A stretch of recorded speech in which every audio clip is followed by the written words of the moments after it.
Welcome to Family Talk with our host, psychologist and author, Dr. James Dobson. I'm Roger Marsh, and last time we heard an amazing story from a gentleman full of faith and hope in spite of insurmountable odds. At least they seem insurmountable to me. And Doctor, I have been looking forward to hearing the rest of that program today. Well, Roger, you're referring to David Ring. He's a man that I respect very highly. His lifelong work has been to tell of God's faithfulness despite his being afflicted with cerebral palsy and enduring almost unimaginable difficulties and trials in life. His phenomenal testimony tells us that we can be optimistic and even positive regardless of the problems we face. And he has refused to let discouragement and self-pity overwhelm him. He found a relationship with Jesus Christ very early in his life, and together they, including what the Lord has done for him, have made the most of his circumstances. Now, we heard the first half of David's recorded story yesterday, and now we're going to hear the balance of that presentation. And hold on to your hat. This is an incredibly moving story. Boy, it certainly is. And as we said last time, David Ring's speech has been affected pretty dramatically by his lifelong disability. He may be a little difficult to understand at times in the beginning, but trust me, it doesn't take long to catch up with him and to begin to understand what he's saying and how he's saying it. So from that point on, you will definitely be drawn into his story. Okay, let's get right to it. God not only changed my life, God changed my attitude. I went back to school the next day with a brand new outlook on life. And the school was so dumbfounded by the way I looked. They were going to each other all day long and say, what happened to him? And the school was so dumbfounded by the way I looked, they had to call together a all-school assembly and wanted me to stand on stage and wanted me to tell them what happened to me. I'm talking about a public school. I'm talking about a student body of 1,400 students. I'm talking about the same school that called me every name other than my own. Therefore, I got on stage. That day, I said, student body, I went to an old-fashioned revival last night. I gave my life to God. I don't understand that, but I know one day I don't want to die anymore. I want to live. Why? Because I got something worth living for. Because He lives, I can face tomorrow.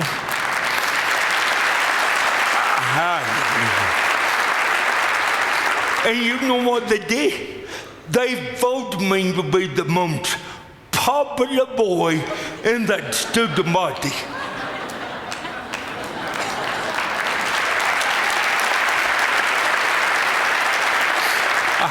I went from a nobody to the most popular kid. That taken the day after I got saved. Check out the sideburns. I'm a cool dude back then.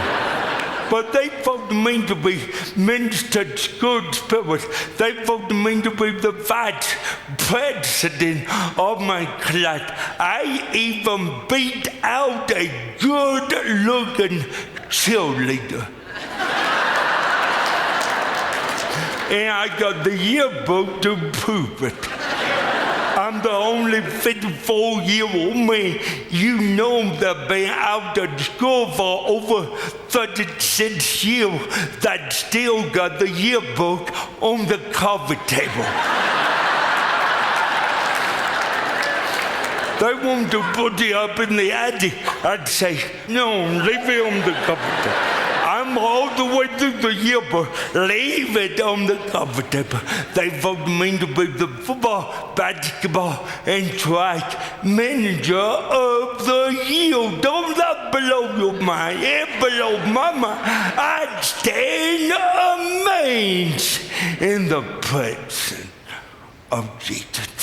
I never will forget going into the football coach office and say, Coach, I want to be a part of your team. And eyeball got big. And I said, now calm down, Coach. I don't want to be a quarterback. I don't want to be a lineman. I don't want to be a wide receiver. I want to make you the best water boy you ever had in your life. And I gave it my all. And God taught me something. If I did not do my job as a manager, nobody else will do their job well. It takes everybody to make a great team, even water boys. And do you know water boys don't get their name in the paper? I challenge you to go on today and get on the computer and Google it. GOOLGE.com or GOOGLE.com. I can't even spell. And type in water boy, nothing will come up. But nevertheless, I was a part of the team, and people look at me. I don't know what job you have today, but it takes everybody to make a great team. So I beg of you to give it all you got with all you have. They told me I would never be a preacher, but I am.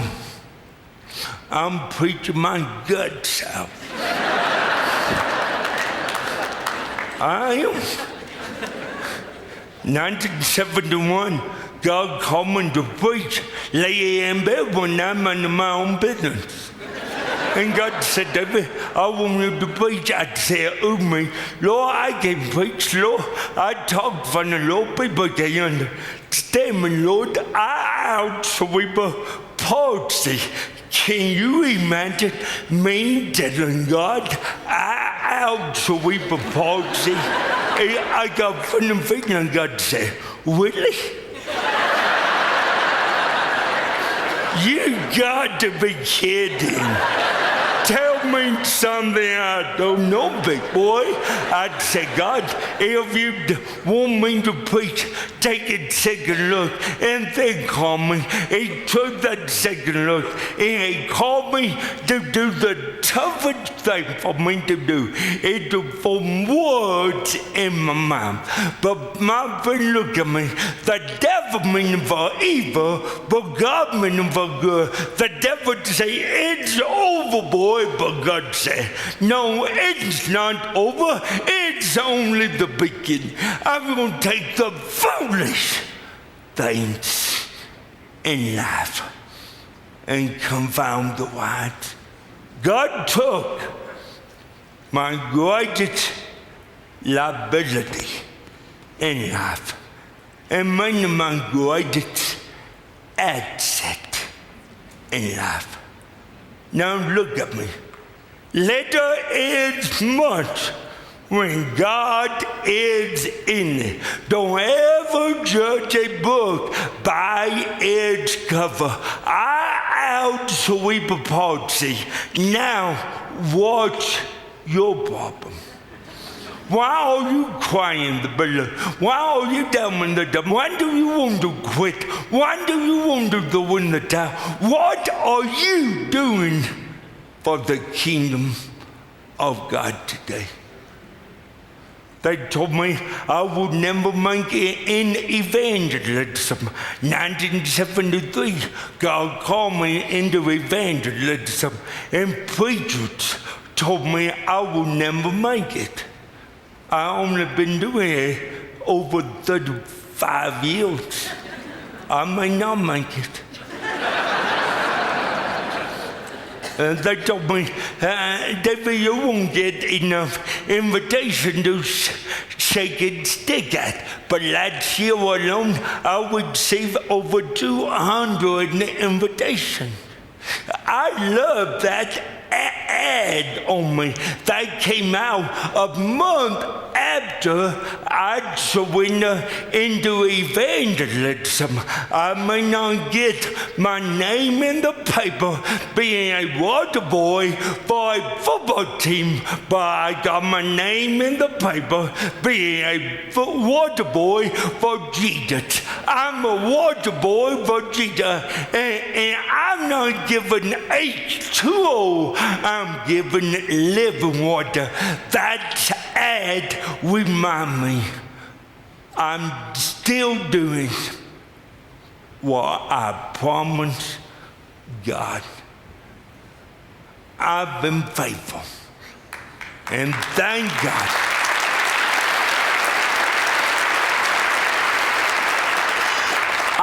Outspoken in over 6,000 venues. Don't that blow your mind? I was born dead, but I was born to serve the Lord, and so were you. That's the only thing I do for a living. I'm not on a church staff. I go from town to town. I speak on the average of 200 nights a year. And I'm having the time of my life. Do you know I could be on welfare? I could be on total disability. You could be paying my way whether you want to or not. Well, I'm not on welfare because I'm not a victim. I'm an overcomer. They told me I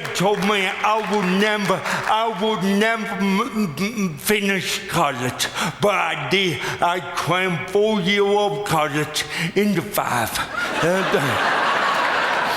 They told me you've been there too, huh? That my time is up. But they told me I will never ride a bicycle, but I do without training wheels.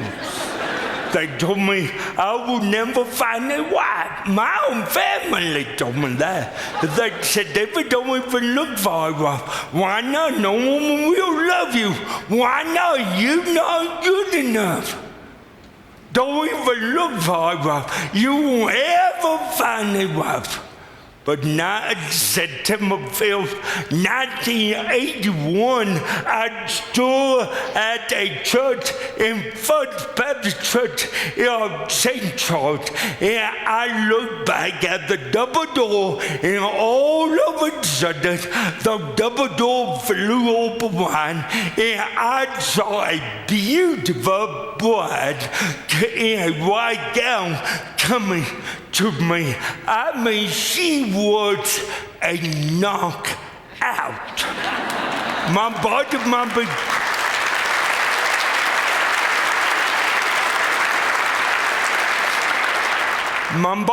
be crippled, but my eyesight A-okay. Do you know what? We have been together for over 26 years. Ain't she pretty?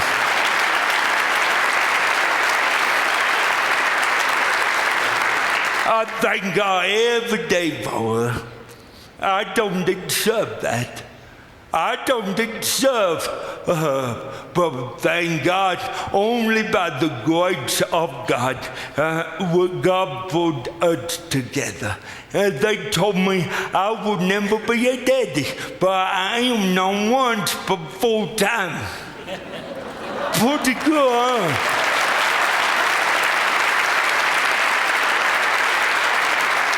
I'm a daddy to 3 girls, 1 boy. April Jane is 25 years old, and she already got a master's degree in psychology. She's trying to figure me out.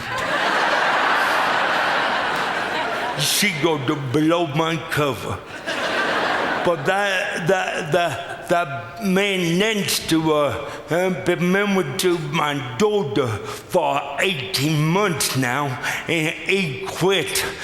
He quit the Washington Redskins football team back in July. Came and worked on my staff, and that man today is sitting in your sound booth today.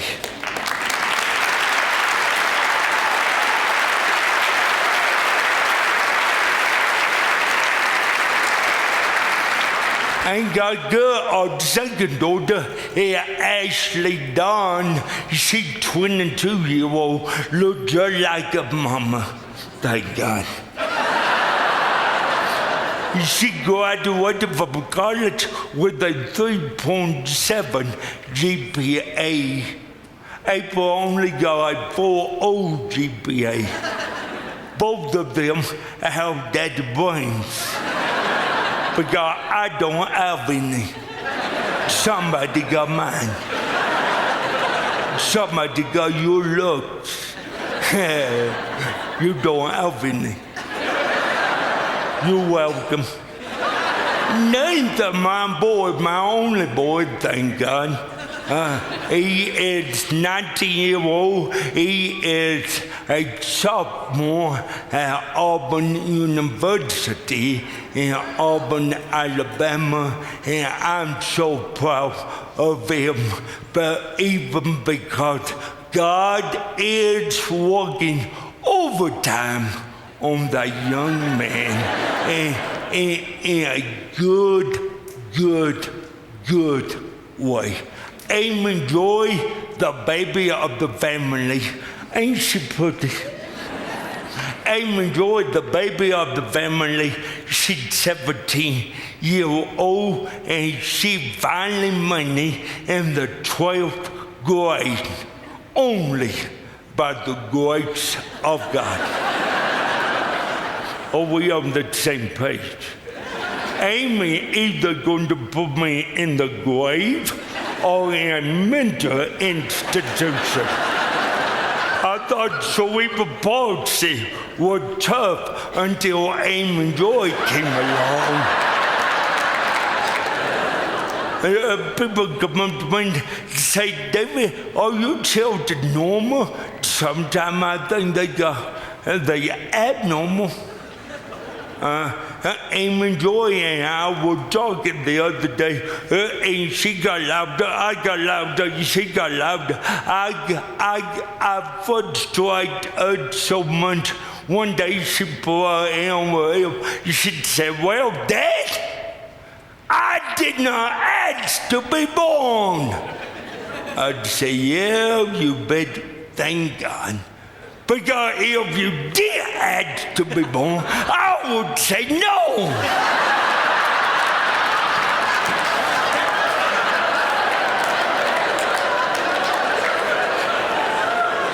Can I get a witness? But look up here. I got to land this plane. I'm overtime, but every time I look at my family, all I can say to God be the glory. Great is thy faithfulness. All I have ever needed, He hath provided. God will always make a way. When they seem there is no way, look at me. I thank God every day for giving me the privilege to be born with cerebral palsy. Because if God did not give me the privilege to be born with cerebral palsy, they would not ever be born. Aren't you glad? His thoughts are higher than mine. His ways are higher than mine. How could I ever get down in the dumps? I live in pain every day. Every waking moment, my body aches in pain. But when I look at what God done, I'd say, God, no pain, no gain. And my friend look at me. I'm so blessed. I'm so blessed. Dr. Dobson, the first thing I'm going to say to my Lord when I see him, I'm going to say, Lord, why have you been so good to me? Count your many blessings. Name them one by one. It will blow your everlasting mind what the Lord has done. And it's my prayer when the Lord look at me, he might say, well done. Well done, good and faithful servant. You've been faithful over everything. I'm a man to ruler over many things into the joy of the Lord. Dr. Dobson, means surely I have cerebral palsy, but thank God, cerebral palsy don't have me one bit. Thank you.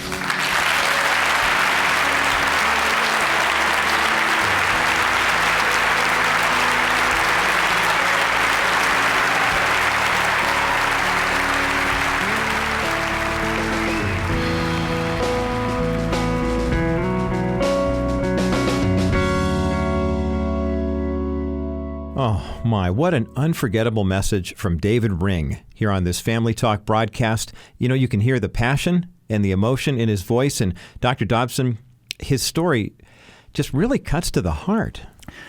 Roger, as I said at the top of the program, I was incredibly moved by what David had to share. And I want to tell you, I still am today. I've heard this message several times, and it never ceases to touch my heart. It's one that I think our listeners will want to get a copy of and to be able to share with somebody who's going through a hard time.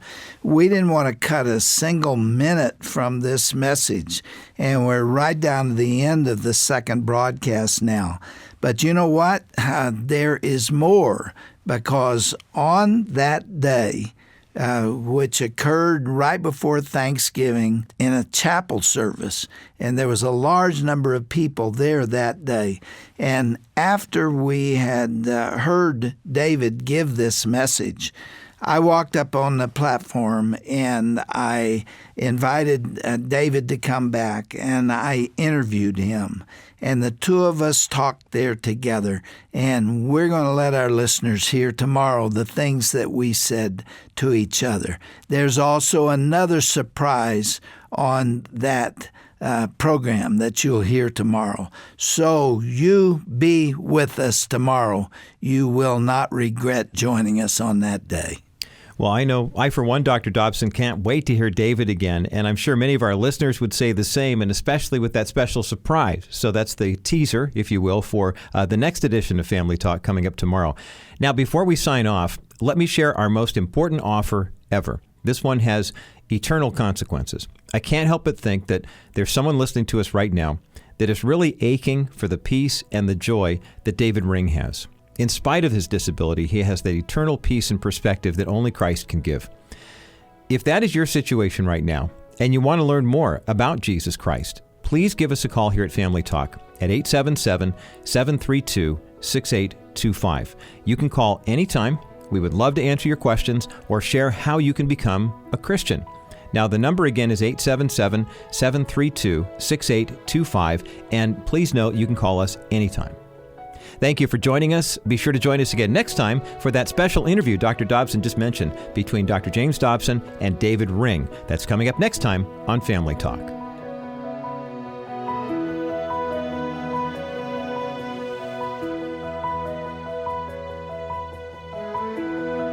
This has been a presentation of the Dr. James Dobson Family Institute. Hi, I'm Dr. Tim Clinton for the James Dobson Family Institute. Who inspires you on matters of faith, family, and culture? If you don't already get it, sign up for Dr. Dobson's monthly newsletter at drjamesdobson.org. Each month, you're going to receive insight and news that impacts your family and solid advice that you can trust. Whether it's wisdom for parents, tips for building a lasting marriage, or discernment on issues your family may be facing, you're going to find direction, encouragement, and more every month. Visit drjamesdobson.org and sign up for that monthly newsletter today. And again, that's drjamesdobson.org. You'll be glad you did.